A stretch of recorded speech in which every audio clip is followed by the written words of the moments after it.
Hey guys, this is the Martian Radio Show. My name is Wednesday, and I'll be your host for this episode. Today, we're going to talk about making art with a special guest. Jeffrey is a prolific indie folk musician, comic book writer, and low-budget documentarian. He's amassed a loyal following and depicts his adventures traveling the country and going abroad while trying to spend as little money as possible in his comic book series, Fuff. Thank you so much for joining us today. Hi, thanks for having me. So one of the things I like talking about is people's creative journeys and how they grow into the artists that they are. I was curious about how you started and got into performing and what some of those early days looked like. Well, I started out basically sort of after I got out of college in the late 90s, and I was in my early 20s, and I sort of started messing a bit with guitar and making up songs. And my younger brother, Jack, who's 5 years younger than me, he would have been about 17 at that time. And I was 21, 22 years old. And I was sort of making up songs, and Jack started making some songs and playing bass. And I realized that there was this open mic in the neighborhood that I could go to on Monday evenings. So I was, up until that point in my life, I'd been really dedicated to drawing and making comic books.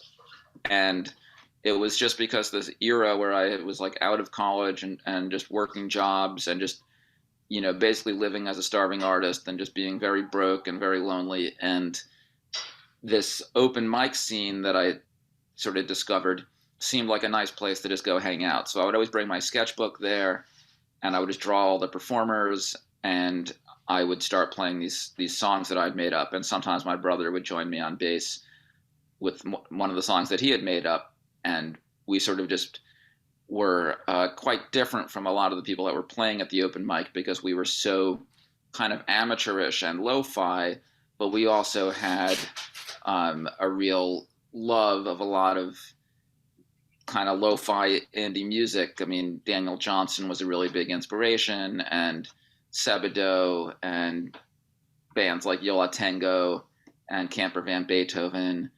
And we sort of knew that there was such a thing as being homemade and lo-fi that wasn't necessarily a bad thing, that it was like there was something cool about sounding like it was a bit homemade and rough around the edges. And so that was like 1998, and I started recording these songs and selling them as cassettes when I would play at the open mic, because it was just so cheap to make cassettes. And I would always photocopy a little comic book that I drew and have that in the tape. So I would always be like, if you like my stuff, I have a tape. It's $3, and it has a little fold-in comic book in it. So that just sort of became part of my life. In addition to drawing and making comics, I started making up songs and being a regular at the open mic scene here in New York City at the place that was called the Sidewalk Cafe that had this Monday night open mic. And I was just there all the time. I would go every Monday night, week after week, and I would stay from the beginning till the end. And people sort of, even though I was like super shy and I wasn't, like, it took me like months and months to start getting to know people because I was just sitting there quietly drawing in my sketchbook the whole night. Eventually, I started to be sort of known on that scene, and people were asking me to do concerts, just very little shows. Just, people would, sort of opportunities started to open up here and there to play more shows and meet more musicians. And my brother was still in college at that time, but he was around sometimes. And yeah, it just sort of started to become part of our lives to play these little shows. And yes, there was like a certain amount of nervousness, but there was also like a feeling that I thought what we were doing was good. I felt like it was really fun to play with my brother, and I really was like interested in the kind of music that I was able to make, even though it was super simple. And then within a few years, this had all sort of expanded mostly. Well, the biggest change was that about a year later, this band, the Moldy Peaches, started playing at the same open mic, and they started to become well loved and very, much more successful than other people at the open mic. They started to get opportunities to play bigger and bigger shows, and they started to build more and more of a fan base. and they eventually got signed to a record label, Rough Trade Records in England. And at a certain point, Rough Trade Records asked the Moldy Peaches, like, oh, who else should we check out in New York? Are there other artists that you would recommend? And they were like, oh, you should check out Jeffrey Lewis. So that was how, sort of through no doings of my own, this record label ended up being interested in putting out some of my stuff, which was just very homemade cassette recordings, very lo-fi. And it was just this complete weird miracle that ended up being officially released on a CD by a real, a well-known record label. And that kind of put me into the real music world, the quote, real music world, in a way that I had never anticipated. I never would have had the courage to send my stuff to record labels. I never thought that was what I was going to do. It was just a real bit of luck that sort of came to me. But that gave me more opportunities to start. Other bands heard me play and started offering me more shows, and I started being interested in learning how to book tours, and I started just talking to other musicians and getting contacts for tour booking. So it has just continued from there. So it sounds like you had your original trajectory to just do straight up comics, and then you found this kind of cozy environment in the open mic, just sort of started playing around, and that sort of just sent signals out that other people saw and picked up. It was like, hey, these guys are good. And that the music kind of trajectory was a little bit more of a tangent from what your original artistic aims were. Is that right? Yeah, very much so. And I think that in a certain way, that's what makes my music more noticeable and interesting than some of the other people that were playing at the open mic, because I think the majority of those people were interested in being musicians. They were musicians. They had been playing music for years, or they were coming at it from the angle of kind of knowing what they were doing, whereas I was coming at it very much from the angle of not knowing what I was doing. And the songs were just so kind of brutally simple, 2 chords, 3 chords. And the fact that I was not trying to cover up my amateurness, it was just, here's some songs we recorded on this cassette. And it was very much what it was. It was very like actually, whereas a lot of the other people at the open mic were trying to be something that they weren't in a certain way. It was like they were trying to be like Elvis Costello, or they were trying to be like Bruce Springsteen or something like that. Whereas myself and my brother Jack, we were kind of unapologetically just being what we were, which was like, totally inspired by Daniel Johnston. I mean, that's what gave me the whole idea that you could just record a cassette of your stuff at home, and it didn't matter if it sounded a bit rough. But meanwhile, I really thought that this was just like the comic books were kind of my main thing. So these were not the songs of a musician. These were like the songs of a comic book artist. So in that way, they were a bit different than what other people are doing. They were so kind of unmusical because, I was a comic book artist, not a musician. One of the questions I had, and I feel like I probably know the answer at this point, was you have this song called Time Trades about kind of putting care into things that are important for you. And this could be like a skill or raising a family or something like that. And I was going to ask if you spend a lot of time building a song and honing it and workshopping it before showing it to people, or do you kind of make something, show it, and at that point, do you kind of adjust based off of how the audience reacts to it? Like this idea of sort of like making something really, really preciously and then showing it versus like, oh, this is something I've been working on, and maybe kind of making smaller adjustments as you go, kind of vibing with the crowd.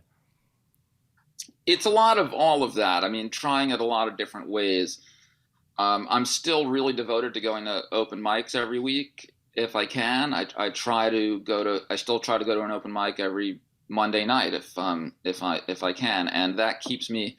I try to think of it as like my weekly homework. Like I have to try to make a new song so I can play it at the open mic, and that a lot of times I can kind of gauge like whether the song is sort of working by how it goes at the open mic, because that's like a room full of strangers or people that aren't there to see me. I'm just another person getting up playing my two songs at the open mic, and that's really good. Like, I think that's a good practice for me to keep trying to make stuff. But yeah, I started out, I think my initial way of trying to make songs was this way of not putting any effort into it. It's like it had to just kind of come out in this natural kind of rush of emotion that was not worked on at all. I was really like against working on stuff. But then after a certain number of years went by, I did sort of go in the other direction, and I was like, well, what if I really tried to make stuff as good as I could make it and really worked on each line and like looked over a song and thought, I like all of this, but this line and this line are not as good as they could be. What? Because it was like, well, it's free to write songs. It doesn't cost me any money to work on this and make it better. Like, it's just a pen and a piece of paper, and it's just my mind. All I need to do is think more. If I'm not happy with this part of the song, or I'm not happy with this song, like all I need to do is just think about it more and try it this way and try it that way and maybe write some other lyrics. And then if I don't like those, I can write them again. It's like, it's almost, it's not as though it's a process that costs money or equipment or anything. You can always just work on something and make it better. So I did sort of get really into working a lot on songs at a certain point, like working on each individual song a lot and just editing and editing and editing and editing and trying to get the meter very tight and the rhymes very tight and the storytelling and whatever it was that I was trying to do. And I think more recently, in the last few years, I've been more into this other method where I'm like not spending that much time on the songs, but instead I'm trying to write a lot of songs. Like this thing about trying to write a new song every week. It's like I'm not putting a lot of pressure on each song. I'm like, it's okay if I write a really bad song or a really quick song, as long as if I end up eventually, I have a little pile of songs. So then there's like 10 songs or 20 songs. So in those, there'll theoretically be a couple of them that I think are the best ones. And it's like, okay, I'll keep those and I won't keep the rest of them. I'm not sure if that's been a very effective method, because I just feel like I'm just ending up with these piles and piles of songs that I don't think are my best work. So maybe I'll switch my methods again. But I think I've definitely tried it in a lot of different ways, and I can't say that any one of these methods has been like the most effective, because it always seems a bit random, like when something works out to make me excited about it and when I feel like, I don't know about this one. Yeah, I totally get that. I appreciate the idea of like not getting super hyper fixate on this is my methodology. It feels like that could be a trap in some ways where, it has to look like this or it has to look like that. And being able to just shift gears and kind of throw things to the wind with some things, but be very, very kind of deliberate with others. And the idea of kind of having weekly homework like the open mic, because it seems like it's a space where, like you were saying, the audience, like, maybe they're there to see you, maybe they're not. So you have this sort of like mixed audience of people who are perhaps invested or who are just grabbing a coffee or something like that. Because that feels like more perhaps of a neutral audience as opposed to, I don't know, having to constantly crank out for an audience with expectations. Like it could kind of be that laboratory. I'm thinking a little bit too about, you're talking about doing play songs at the open mics at first and then how it got more elaborate. One of the first songs I heard from you was a more elaborate one. One of the things that really struck me was how informational it was. And it was your history on the punk scene in the Lower East Side. Could you talk a little bit about creating that song and particularly the research that went into it? Because it's so rich with information. Well, that sort of came out of a couple different things. I mean, one of the things, I was always trying to do different experimental stuff at all of my early concerts in the late 90s, early 2000s. before I was touring, before I was going on tour, it was more like I was only playing little local shows here in New York City. And if you're on tour, you're playing a show like every night. But before that became part of my life, when playing shows just meant, oh, I have a show coming up next month. I'm not playing every night. It's like maybe I have a handful of shows a year here in New York.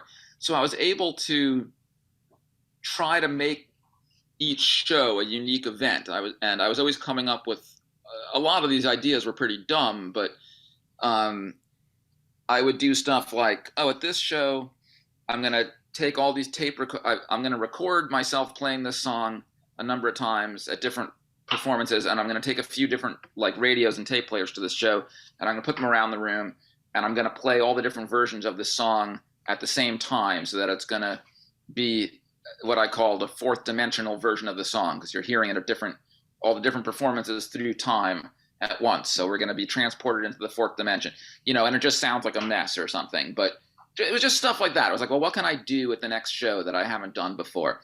And one of the ideas that I had at one point was to illustrate my lyrics so that instead of playing guitar and singing, I would be showing these drawings while I was singing. So this was an idea that really seemed to have a lot of potential to it, even though it was just one of many different ideas that I had been trying at my different early shows. This one stuck around because I realized that because I was able to draw comic books and do this artwork, it was really very effective to do this thing where I could sing a song or tell a story while flipping through the pages of a giant sort of sketch pad or a giant pad of paper so that the audience could see it. So these illustrated songs became part of my regular thing to do. So then it was like, okay, now I'm making comics and I'm making songs and I'm making illustrated songs as a side sort of project. And at Rough Trade Records, the record label that I was on, was having a 25th anniversary event. And I thought, well, maybe I could do, for their 25th anniversary, I could do a history of the record label in my illustrated song form, and that would be a really entertaining thing to do as part of their 25th anniversary event where all the bands on the label were doing different performances. So that was just a cool, fun thing to do. So I wrote this song that told the history of Rough Trade Records and how they, how the founders first had a record store, and then he started putting out little records, and then he signed more successful bands, and then they went bankrupt, and then they started the record label again, and and I just made this little rhyming story that with illustrations. And then I sort of kept on doing things like that. I did a history of K Records because that's a label that I thought was really interesting and cool, sort of underground American label from the Pacific Northwest, K Records, and I was a really big fan of the band The Fall. And The Fall is a band that made many, many records, and I had an opportunity to open up for The Fall. I actually had this opportunity to be the opening act for a Fall gig at one point, and I was like, oh, I'll do a illustrated song that tells the story of the band The Fall, because that'll really get the audience's attention. When I'm the opening act for The Fall, I'll show them my history of The Fall illustrated songbook thing. So I was just making these projects like that, and one thing that I was interested in was New York City musical history, because I was always into 60s psychedelic records, and I was always looking for weird 60s records.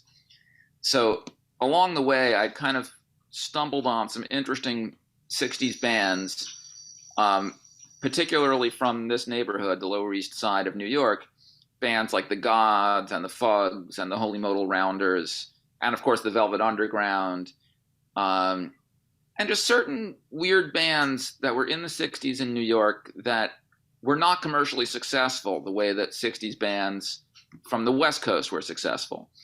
And I started to just be really curious, partially just because of the neighborhood history, because my parents had been in the neighborhood since those times, since the late 50s and all through the 60s. So my parents maybe had some memories, and they had, some records in their collection that got me interested. But it just seemed like an unknown zone. Because I felt like New York City was known for the folk scene in the early 60s because of Bob Dylan becoming so famous, that was like, okay, New York City had this folky scene with people like Tom Paxton and Joan Baez and Phil Ochs. And then when Dylan went electric in 1965 and started making rock music instead of folk music, from 1965 onwards, you don't really hear about New York City music on the radio or in mainstream stuff. When people think about 60s music, they think about, the Grateful Dead, Jefferson Airplane, the Doors, and these are all West Coast bands. And Jimi Hendrix, who was also from the West Coast and got well known in England, and of course the Beatles and the Stones and the Who and Pink Floyd, and these are all British bands. So you sort of have like a lot of bands coming from the West Coast and a lot of bands coming from England. But what was going on in New York City during that time? And this was like really a subject of great curiosity for me. And I was just finding more records, David Peel and the Lower East Side and Silver Apples and Lothar and the Hand People, just weird. Like New York City was producing really creative stuff, but it was all very uncommercial and weird. And then New York City kind of became famous for music again in the 70s with the punk scene that came out of CBGB's. So bands like the Ramones or the Talking Heads or Blondie became very successful and made New York City kind of famous for music again. But I just wondered, I was like, what is the story of what happened between the folk scene of the early 60s and the punk scene of the late 70s? There's like 10 or 15 years in there that nobody ever talks about. So I just sort of, just from my own knowledge of the records that were in my collection and just trying to read some books about it. And at that time, there weren't even any books about it. Nowadays, there's a lot more literature about that time period in New York. There's the Patti Smith book, Just Kids. There's the Richard Hell book, I Dreamed I Was a Clean Tramp. There's the Ed Sanders book, Fug You, about the Fugs. There's a couple other books that that really do tell more of the story of what was happening in New York City at that time. But when I was making my piece around 2004, there wasn't really anything like that I could research. It was just my own sort of putting together these records and digging around. So that was where I ended up making this song, The History of the Development of Punk Rock on the Lower East Side from 1950 to 1975, which was, it's a challenging piece to perform with my band because they have to learn about 17 different musical excerpts. Bad when that great ship went down. Smith's plan began to work as foretold. This weird music began to take hold. It sparked an interest in these forms of life underground from the norms, and soon millions of folk records were being sold. By the early 60s, Dylan, Baez, Phil Ochs were doing copies of the old folks. Then one strange folk band downtown called the Holy Modal Rounders began to make it more anarchistic with weird voices and drug jokes. Mom's out there switching in the kitchen and Dad's in the living room fussing and a bitching. I'm out here kicking the gong for euphoria, euphoria. It was just a fun project to do, and yet another weird thing that I could do in my gigs. It's such a cool approach to telling history, both the illustrated songs like as a medium in itself, but particularly when you're talking about like tracing like music history through time, the ability to interpret it through the medium of music itself. So like with written word, like you are constantly, you have to kind of in a literary sense describe what the music scene is, but this is really cool because you get to kind of like sample it and you can kind of jump around a little bit and actually be like, oh, what does some of that texture look like? Exactly. Because if you were just seeing it in print, you wouldn't really hear how the Holy Modal Rounders really sounds quite a lot like the early Velvet Underground, and then the Fugs really sound quite a bit like the Gods, and then David Peel really sounds quite a bit in a certain way like the New York Dolls, who came a few years later. So it's only by hearing these things that you kind of see, you can kind of connect the dots more of how, and also because the punk scene was so anti-hippie, the whole thing with like the punk scene was like, they hate the hippies, so they really didn't like to admit that they had any influences from the 60s. So that was another reason why, just kind of unpacking that and putting that forward, like, well, look, in New York City, there were actually a lot of 60s bands that are direct, precedents for what developed into the 70s and mid and late 70s. Monday, nothing. Tuesday, nothing. Wednesday and Thursday, nothing. Friday for a change, a little more nothing. Saturday once more, nothing. Fucking, nothing. Sucking, nothing. Flesh and sex, nothing. The world's great books are a great set of nothing. Social anthropology, nothing. Nothing, nothing, nothing, nothing, nothing. The Fugs were real poets with real topics to speak out, and through the underground scene, this weird music could leak out, beginning the punk idea that anybody could do it without needing much musical ability to it, and this new music was soon labeled freak out. But then actually, I should also mention that it was because of doing all these musical history projects around that time, 2003, 2004, that my next idea was like, wait, I don't have to just do these musical histories about music. I have this ability to, now that I kind of understand that I can tell histories in song form, what if I did something that was much more important, that had some political significance, that had some social, political, historical significance, not just me talking about my favorite bands and record labels. So then I had this idea, well, what's the biggest topic I could possibly tackle? And I thought, well, the history of communism. And I just had this, and that really opened my mind up immediately. And I was like, whoa, I could really try to tell some really significant political, historical stories. And I could research anything, really. I could research anything that I'm interested in and try to turn it into one of these things that I would do in my concerts. So that just opened up a whole other door that I've been exploring ever since, doing these just, actual historical things. And that just never ends. I mean, there's so many incredible historical tales for me to learn about and things that I'm just curious about. Like, so that, yeah, there's an infinite amount of stuff I could do there. I gotta say, I am such a huge fan of the documentaries in particular. I send them around a lot. And when I was watching your performance at Malding, there was a part of me, I'd sort of mutter under my breath, like, please do the history of Chile. Please do it. And then we got to that point. I was like, oh, hell yeah. We should say, when we talk about these documentaries that I do, it's like very much documentaries in quotation marks, because what it is just me singing a song that's maybe 3 minutes long or 4 or 5 minutes long. And while I'm singing the song, I'm showing these like cartoon drawings that I've made that sort of tell the story that I'm singing, while my band is usually playing the backing music that goes with it. And the owners of the factories made all factories shut down, while the CIA sent funding to the truckers to stay frozen. No food could reach a city and no supplies could reach a town. But the new tool CyberSign created new kinds of connections, where the public linked in real time what they need and what to get. Now families and factories could just share their own directions, and that's how Chile solved the shutdown with the world's first internet. I refer to them as documentaries, but people who haven't seen what I'm doing, they're sort of documentaries, and they're sort of like I use that word sort of in a tongue-in-cheek way.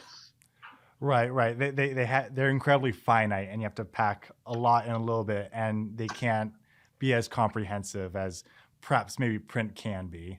One of the lo-fi songs that I really enjoy, though, is the Alan Moore's Life. And I imagine that there must be a decent amount of influence just from being in the comic book industry and creating comics yourself.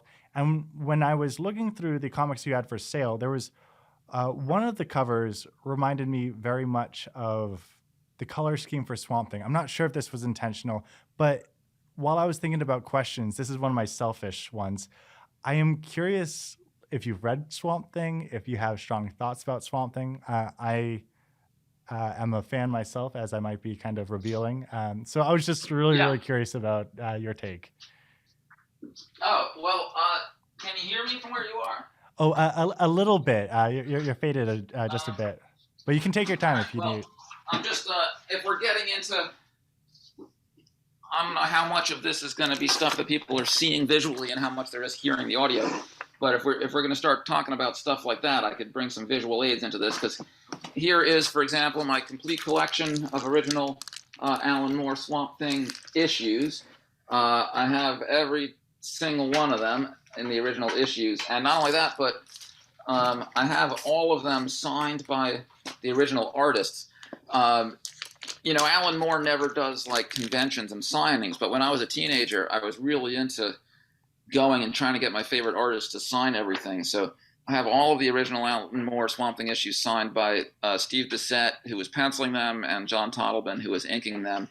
And of course, the issues that were penciled by Rick Veitch, I have signed by Rick Veitch. The issues that were inked by Alfredo Alcala, I have autographed by him. I have, everybody involved in the artistic team of these issues. Over the years, I was able to get all of their autographs on them. So, yes, Swamp Thing.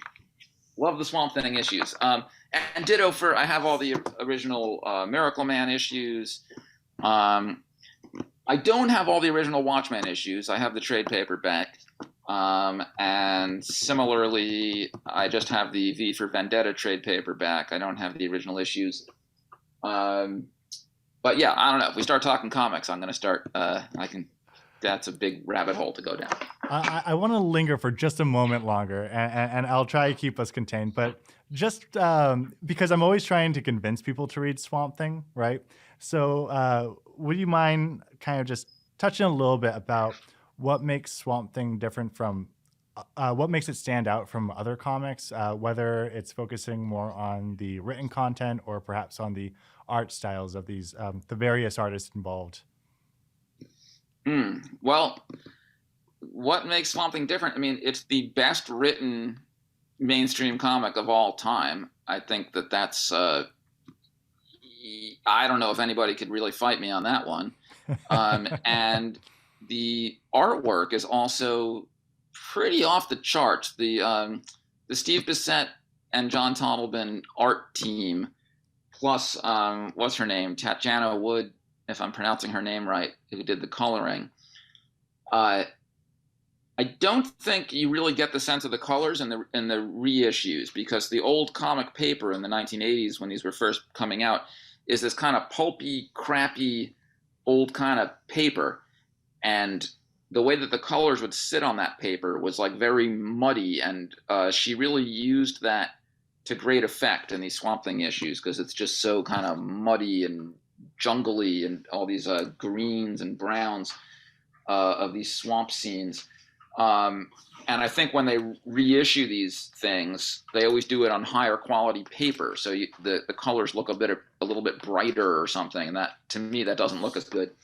But yeah, the writing is the best ever, and the art is the best ever. So, but it was also like Alan Moore's introduction to American audiences, because he had been making a name for himself in England before that, and this was kind of a big opportunity for him to make an impression on American audiences, because he was given this opportunity, even though Swamp Thing was a very unpopular character at that time, and it was kind of a low stakes for DC to offer him Swamp Thing. They kind of had nothing to lose because nobody was buying Swamp Thing.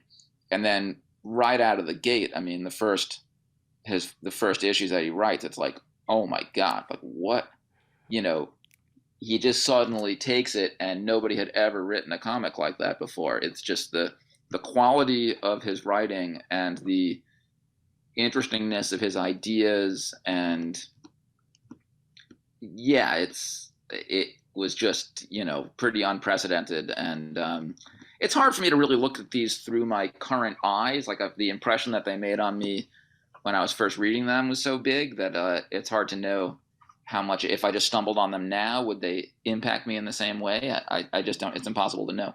But same thing for Miracle Man, V for Vendetta, Watchmen, and then a little later, From Hell, A Small Killing, I'm just, Alan Moore is just, he's a god. I mean, and Watchmen, I mean, I've written this whole book. I have this whole book that I've written as an analysis of Watchmen that I've never fully, I did a couple of test prints of this, but I've put huge amounts of work into this. I think I have the most comprehensive and mind-blowing analysis of Watchmen and the meanings of the art and the text. I think I've made discoveries about Watchmen that nobody else has ever made. I just don't really know how to go about getting my book more widely published. I'm very used to making albums and I'm very used to making comic books, but I don't really know how to publish and distribute a book. So it's just been sitting on my laptop for years and years and years. It's a project that I've put a huge amount of effort into, but I've just always been a bit scared to do something with it. I don't really know what to do with it, but yeah, I've delved very deeply into Watchmen. I'm looking at that book and I want to read it. Oh my God. I gotta say, it's really good. I think I think it's one of the best things I've ever done. I just don't know what to do with it. And every year, of course, New Year's resolutions, I'm always like, this is the year I'm going to figure out how to publish that thing. And then, another 10 years goes by. I mean, I first wrote it. It's embarrassing how long I've been working on it and just sitting on it. Somebody get this guy a publisher. My goodness. So talking about the other comics that you've written, I've always found it really, really mysterious how comics get assembled. And I'm curious about what your process is. Like, how do you kind of like panel things out and then draw in the panels? Or is it just sort of individual things and then you kind of figure out how to fit it into where you want it to be? Well, I have let's see if I had some. All right. Well, some visual aids here. I could have prepared for this a little better, maybe, but essentially, yeah. I mean, I kind of use to some degree just like an old-fashioned professional, the way that I grew up reading like Marvel comics and stuff, and that's still pretty much how I draw my comics. I use 11 by 17 cardstock pages, and I'll usually write out the script ahead of time for the whole story, and then I'll start doing these little thumbnails in pen just on a little scrap of paper where in a very sloppy way, I'll just figure out what's going to go in each panel. And then I'll transfer, I'll start sketching it out on a large sheet of paper. I guess I don't have any of these original pages near me at the moment, but I've got piles and piles of them in my closets of all the comic pages. So, yeah, I start out with a very light pencil, like a 4H or a 5H. And I just very lightly try to sketch out the page based on what I've scribbled in my thumbnails for each page. Nowadays, I try to keep it to 4 or 5 panels per page. I feel like I used to do 8, 9 panels, but I feel like that's too much. I've been trying to make fewer panels so that each one can be a little larger, so I give a little more space for art. I use the old-fashioned analog lettering guide, the Ames lettering guide, to do the lettering.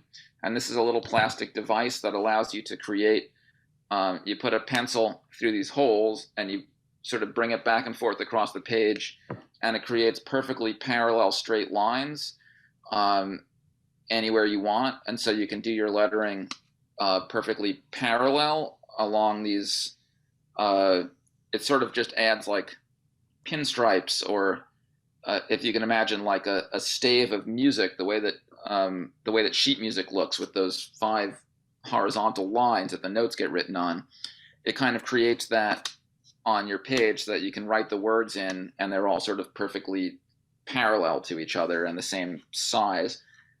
And then, I'll ink in the words with a pen, and then I usually ink the penciled art.